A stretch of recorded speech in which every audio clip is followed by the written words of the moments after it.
All right, welcome to today's Lunch and Learn webinar, Tips and Tricks when Using Third-Party Shipping with Lanham E-Ship, brought to you by Archer Point. Lanham E-Ship, integrated with Dynamics NAV, allows you to reduce costs while simultaneously increasing your efficiency and accuracy in shipping. However, when you use a third-party small package carrier, such as FedEx or UPS, you are presented with a lot of setup options. Knowing how to set up the software correctly for your needs and how to navigate your options can make all the difference between a well-organized, happy shipping process and a frustrating experience for the customer, not to mention a headache for your customer service department. Our presenter today is Colette Taylor. Colette is currently engaged at Archer Point as a client service representative. Colette started working with Dynamics NAV in 1999 as an accounting business analyst for a manufacturing company.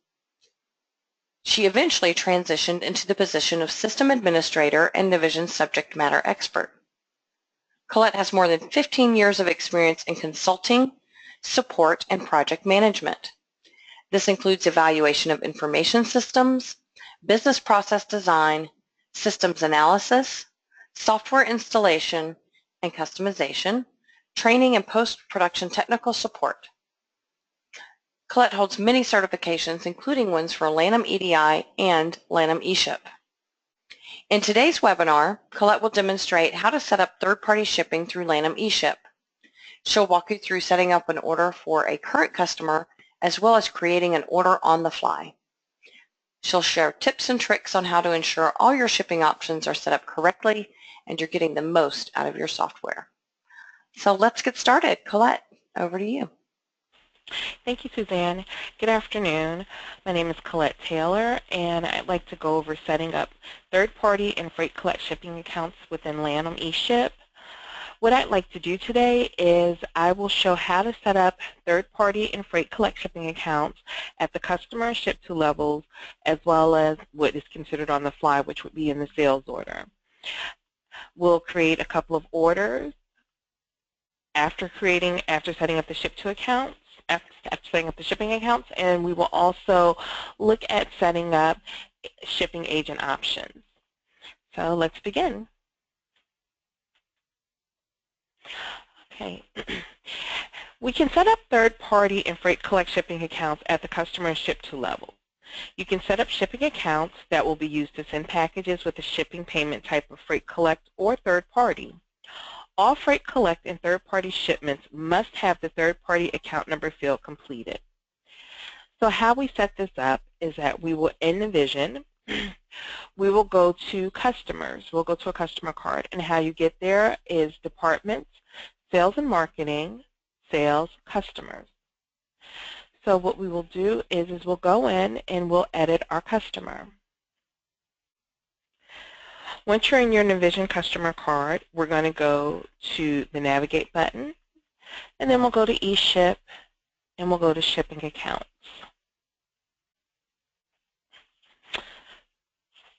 So once we're here, we go to the customer account card, and we enter in a third-party address, as the information is required by the carriers when sending shipments via third-party freight. Freight collect shipments assume that the ship-to address is the account address. If you have multiple accounts to set up, you can drill down in the third-party ship-to account number to choose what accounts you want to use. So right here, we'll start out with the shipping agent code. This would be the carrier. We only do this for small package carriers, which would be FedEx or UPS. So we can select UPS. Here, we would put in the account number. This number is usually given to you by your customer or your internal account manager for the customer. So we'll enter one here. This particular field is called Use Only for Ship-to Number. When this field has a check mark, the account will only be used for the customer/vendor address and not for the ship-to address/order address. This name actually sounds somewhat opposite of its meaning. The shipping insurance field is the default shipping insurance setting when this customer shipping account is used. This is an optional field. Both of these fields are. Here we can determine if we want to use one particular account as a primary account. So if we check primary account, whenever you create a sales order for this customer and you select third party or freight collect, this is the account number that will default. And then the third party country code will always be US. So we'll set up two today. So we'll say that your particular, in this scenario, your customer has two accounts. One will be for, they'll both be for UPS, one will be for third party, which would be the default. And there may be a time where they have a freight collect account that we won't make as primary. In addition, we can also set up different shipping agent codes. So perhaps they have a FedEx account, and when they're shipping FedEx, we need to put in an account number. And again, we won't make this a primary. So we'll click OK. And that's setting up the shipping account card. Next, what I'd like to do is go through and create an order. First order that we will create will be for a customer who has the shipping account already set up on their customer card. So we'll create a new sales order. So here we have a sales order, and when you create your sales order from your customer card, all of your information will fill in for default. So here we're just going to put in a external document number. So when we're creating our packages, we'll have an account number. We'll have an external document number. So here, if you notice, this account is defaulting to prepaid. But what we can do is when we're entering our shipping agent code, so we'll say that it's UPS, and now we're going to say that we would prefer a third-party customer. When we put that in, we now have our default account. At any point in time, even though it defaults, we can change it. If we click here in the drill down, in the drop down for the third-party shipping account number, here you'll see both account numbers. So then we'll go and we'll continue to create an order.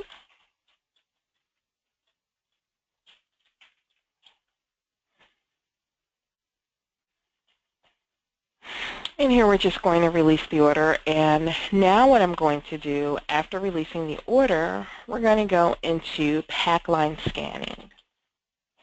And here we will now create a package for this order.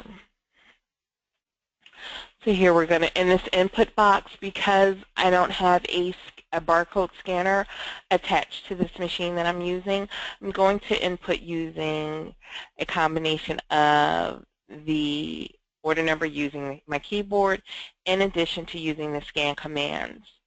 So right now we're going to put in the sales order number, and I'm going to use the command for pack all. If you had a barcode, of course, you can scan this. But for this one, I'm just going to use //PA. So now that I've packed it, I want to close it. But before I close the package, I want to show how this information flows through each layer in the vision. So if we look at our package that has been created, if we go here and we go to the shipping agent, you'll see that we have our shipping agent account number and we have third party. And here we're showing that it's UPS ground. And if we go to shipping agent options, here we have our third party information that has to pass.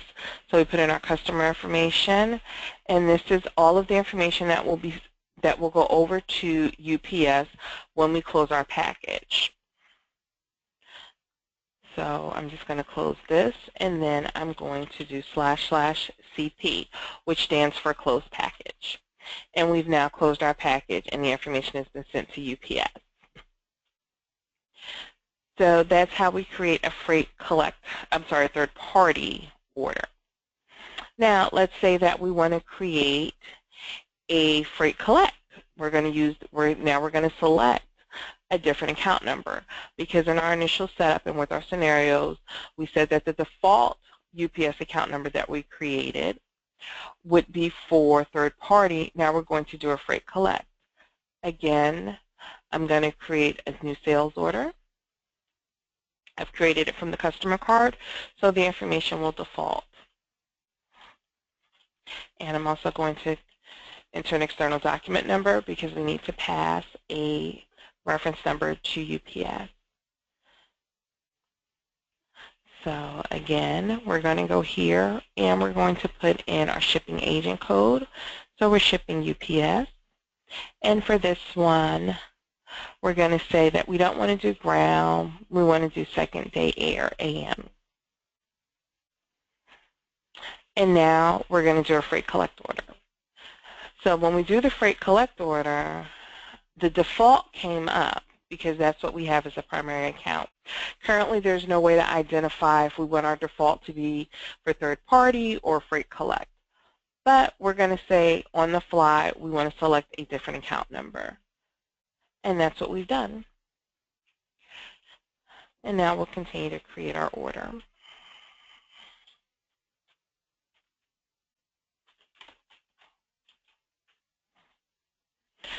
So here we'll say OK, and we're going to release our order. And it's going to be the same scenario. We'll go to pack line scanning. And in pack line scanning, again, I'm going to input we're going to input the sales order number, and I'm going to do the command for pack all //PA. And again, if we want to view our package, we can do //VP. And this brings up our package, and we see that we have freight collect. We're going to go to our shipping agent options, and again, we'll just confirm everything. We have, again, even though this says third party, this third party will be filled in anytime it is other than prepaid to show who should be the billed party. So we'll say OK, and again, we'll do //CP, which is closing our package. This is very simple. It's just a lot of times, usually the setup can be incorrect. Now, I just do want to go over a couple of different scenarios and tips and tricks that I've learned. There is a difference with FedEx and UPS. Currently, for UPS to completely close the loop for all of your UPS packages, you have to do a manifest. So I compare UPS and FedEx to an online and an offline bank. I am dating myself when I say that. But we consider UPS an offline bank. That means that you can send the information to UPS, we'll pass the information about the shipment, we'll get a tracking number, we'll get the UPS label, and an alert to UPS that we have a package ready for pickup. But in UPS, that loop is not closed on their end until the package is physically picked up and the manifest has been sent to UPS. FedEx is slightly different. FedEx is what's considered online. So that means that whenever you immediately send the information to FedEx, there's some validation that goes on. FedEx will validate your addresses. The ship-to addresses FedEx will validate your account number. So that's one of the things that is a little easier with FedEx. One of the things that I like about that versus UPS is that you can find out quickly if there's an error. So for this next scenario that I want to do a FedEx order with an incorrect shipping account number that you were given. So again, we'll create a new sales order. And I just want to show what will happen.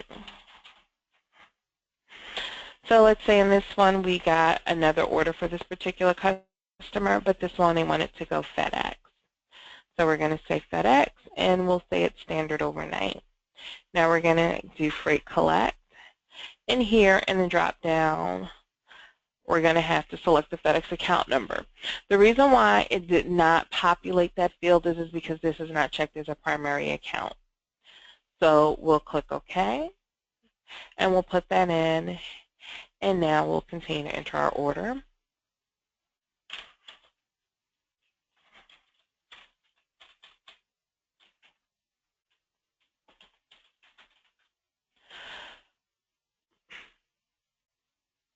And we will release our order.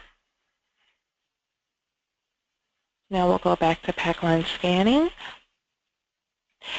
And now the order's been released, it's in your warehouse, and your packer is now packing their order. They're going to do //PA. Now I just want to show, so then we're going to do a closed package. So now if you notice it's a little different, it's actually communicating with FedEx. So this is the error that you get.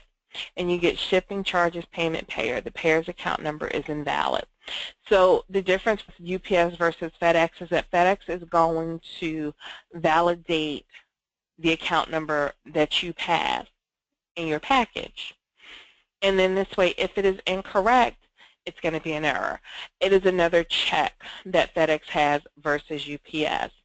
UPS may catch it, but they're going to catch it after the fact, and then you'll have to work with the UPS representative to make sure that the information is updated and corrected.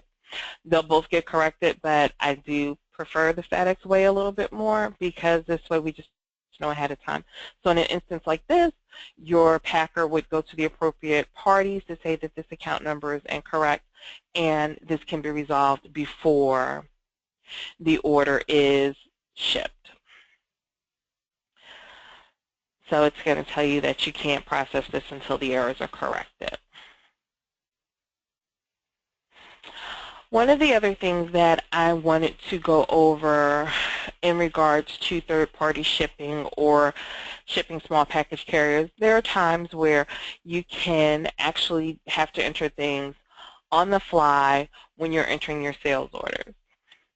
So one of the things, two of the things that I notice is that there are times where if you're given a new account number, which we saw that you can enter that if needed, if it's going UPS and it's going, let's say, Express, they may have a different account number that they want to use for Express. So the only thing with that is that it can go freight collect, but if it's a different account number, you can actually enter a new account number. You don't necessarily, so you would just go here within the shipping agent account. If you find that neither account number is listed, you can do new, and we can enter a new account number. Here, when you're doing it on the fly, if it's going to, say, a different third party, should be billed differently, you can change this information on the fly as well. And then once you put that information in, you can select it. The other thing that I want to show is that we can enter on the fly too, are if you need to do what's called E-Ship shipping options. That's where, say your customer says that they want to do a Saturday delivery, or they want to have an email notification. How you add those on the fly is you can go to Actions, and you'll go to E-Ship. I'm sorry, you'll go to Navigate. We're going to go to Navigate, and we're going to do E-Ship Agent Options. Here in these agent options, these are all of the things that you can send on it'll go with on a package level. So we can say we want to give a delivery notification. And we can say we put in an email address for where we want this to be emailed to. You have an option to say that you just want it to be by package or you want it to be by whole shipment. We can also say that this particular one is a Saturday pickup. So this is that if for some reason we're in the holiday season, a lot of warehouses will be open on Saturdays, and so we want to let them know that they can come and they can pick it up on it. UPS, we're available and we're open on Saturday. So we can have a Saturday pickup that's alerting for a special pickup. Or we can say that it's the holiday season, it's Thursday, and your customer wants 2-day shipping. So 2 days would be Saturday. So we can say, please do Saturday delivery. So those are all of the things that you can enter on the fly. You can enter this on the fly. So we can create a sales order.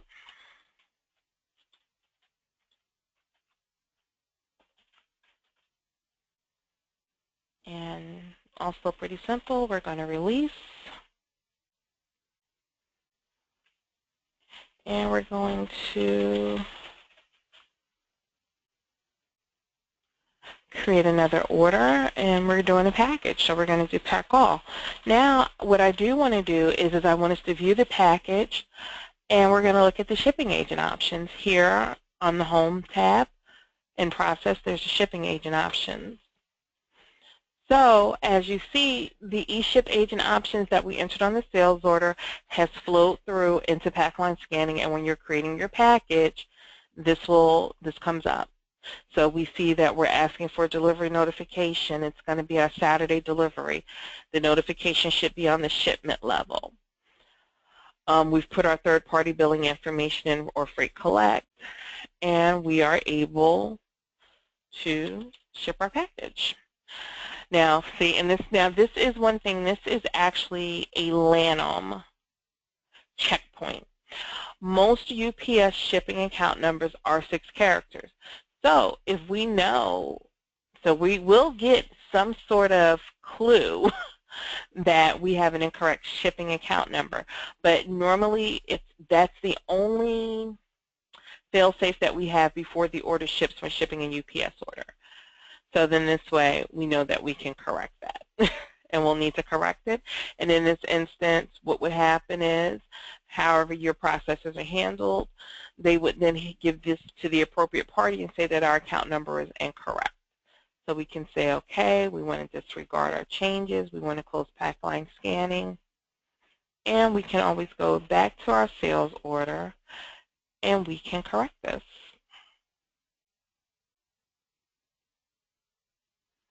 And we can edit it. And we'll go here.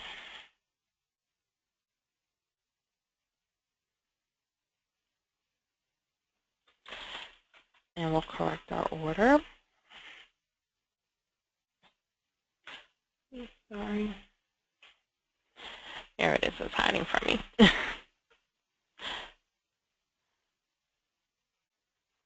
So in this instance, we would go in and we'd edit and we'd take care of this and we'd fix it. And after it's been confirmed, we'd get the right account number.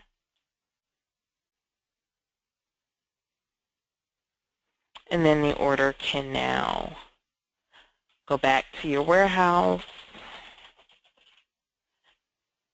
and we can repack it.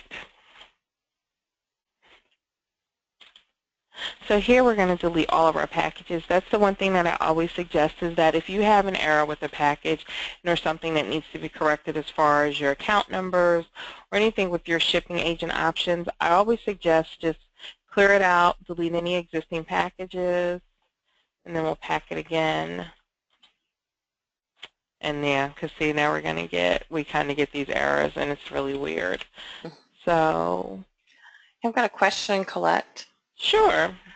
One of our viewers says that their system requires a phone number, or that she thinks it requires a phone number for Saturday delivery as well. Is that something that's automatically pulled in? Your phone number can be pulled in, so let's do this. I'm going to actually create the package so we can take a look at the options that we're sending.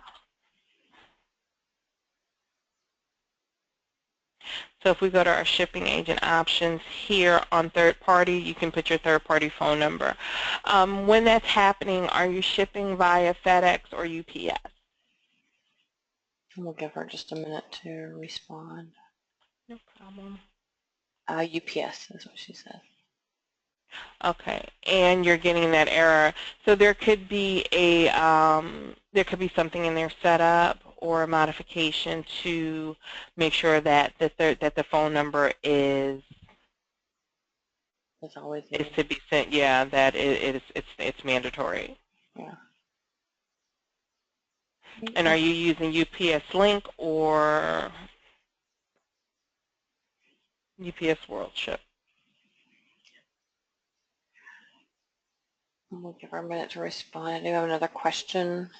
No problem.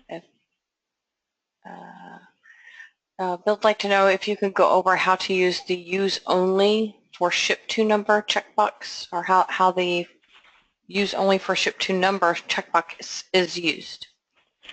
That particular field is generally only used for when you're gonna, it's only used for a customer or vendor addresses, and it's not for when it's like a ship to an order address. So what that says is the only time that you're gonna ever select this particular shipping account number is if there is no ship to address or if it's going to a vendor. And normally I tend to find that that is used more so if you have a customer that they're requesting samples or something in the setup of your business.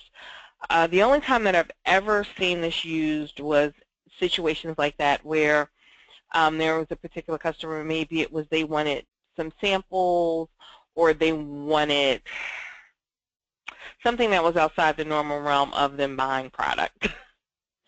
And this way they had agreed to take on the freight costs. So if that box is checked, though, you can never select a third-party shipping or freight collect if you have a ship to or a ship to address on the order, because then it will stop you and it'll let you know. It won't select it. You can only do prepaid or select an account number that does not have that field checked on the line. Cool. Then we just have a few minutes left in this 30-minute webinar. Another question for you, can you filter on all pickups scheduled for Saturday pickup? That you cannot. In order to do that, it would require a modification, because when it's filtered on a Saturday, when you actually select for a Saturday delivery, that is information is withheld in the UPS, in the option page card, the E-Ship option, and it's embedded in the package. So there is no clear way currently for you to just filter on a Saturday delivery. You would have to speak with your partner and ask them to create a report, or if you have an in-house developer. So it could be done, but not out of the box. It can be done. It's just not, and it's not an out-of-the-box solution, but it can be done. Great. And then last question, if you change an option that was defaulted from the customer card and you change the option on an order, does that change the default, or does that have to be done from the customer card? No, if you change it on the order, it will just change it for that one order.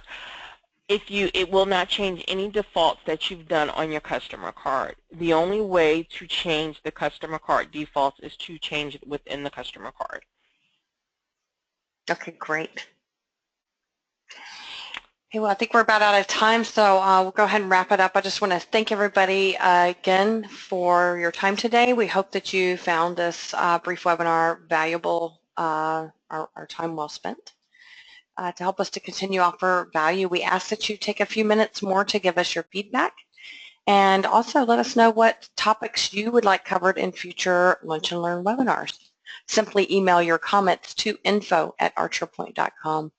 Again, thank you everyone for your time. This concludes today's session. Have a great afternoon.